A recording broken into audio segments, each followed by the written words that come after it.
ones who examine the cargo that comes into the country. And of course, the assistance of the trademark holder is vital. It has to work both ways, and neither can be effective without the other. Okay, what do we need from the trademark holder? Well, first of all, we'd like you to do your homework. We want you to, if you have a complaint, before you come to a federal agency, in particular ICE, we'd like you to investigate the complaint. We want to find out if you can fully identify the people and the parties involved. Who's the importer? Who's the distributor? Where's it being manufactured at? We wanted you to do some buys of product and have it tested and determine if it's really counterfeit. And we need a single contact person, if preferable, for us to contact. I don't want to have to try to call multiple people to get my questions answered, and it's just I don't have enough time.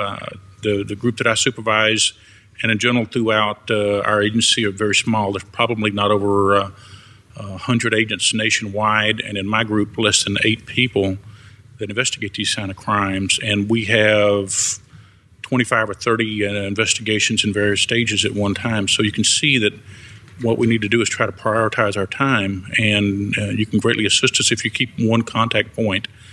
We also like the summary of what you found, so we don't have to read reams and reams of reports, names, addresses, importer information, and then what have you done to this point? Another thing that's extremely vital before we start a case, we need to get an affidavit of counterfeit, which is a signed declaration that the merchandise is counterfeit. It has to be signed by someone who conducted the test. It has to be someone who can attest to the facts that are in the affidavit, and those people must be willing and able to testify in court.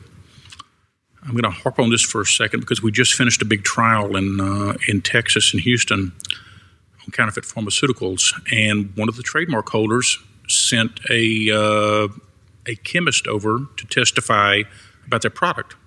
And he was not able to, when we got ready to put him on the stand, he told myself and the AUSA that he was not comfortable testifying. He didn't want to testify at all. So we weren't able to use his testimony in the case. The best analysis in the world is not going to do us any good if the person is not going to be willing to testify in open court. We'd like the affidavit to talk about specifics such as why is it counterfeit, what specific features made it counterfeit, and we'd like to get a copy if it violates your copyright or your trademark. I'd like to get a copy of your recordation so that we'll have it for the files and that we can introduce into court. It saves us the time and expense to try to go and get it ourselves. Every case is going to have pitfalls, but if you we'd ask that you don't hide them from us. If you're doing an investigation and there's some problems that crop up, let us know early. Matt spoke about some of the issues with informants. We have problems with buys. We have problems with all kinds of different things. But if you let us know early what they are, then we may be able to find a way to work around it, and we don't have to go back and so-called reinvent the wheel.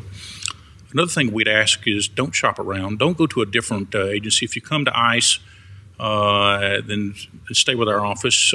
Don't go to or vice versa, with the FBI or some other local agency, because as you can appreciate, there's not always as much communication between government agencies as there should be. And if we're working on a case and you've gone to someone else and also given that information to them, they're going to spend time and effort that is going to take away from our time and effort on other cases. So we'd like you to try to once you make a commitment to go to the government, let us look at the case and see what we can do. Also, if you share a little patience, we have to work within the court systems, and we have to follow prosecution guidelines. And the courts are jammed. It takes us time. We have to get search warrants. We have to get grand jury subpoenas. We have to get all the things that we need to bring our case to trial and do it in a way that's going to be accepted by the courts. And remember that health and safety issues always go to the top as far as we're concerned.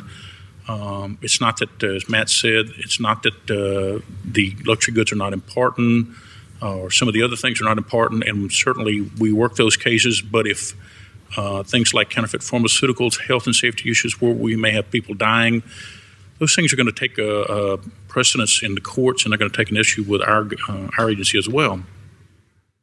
In return, what is ICE going to do? Well, we're going to review your information in a timely manner.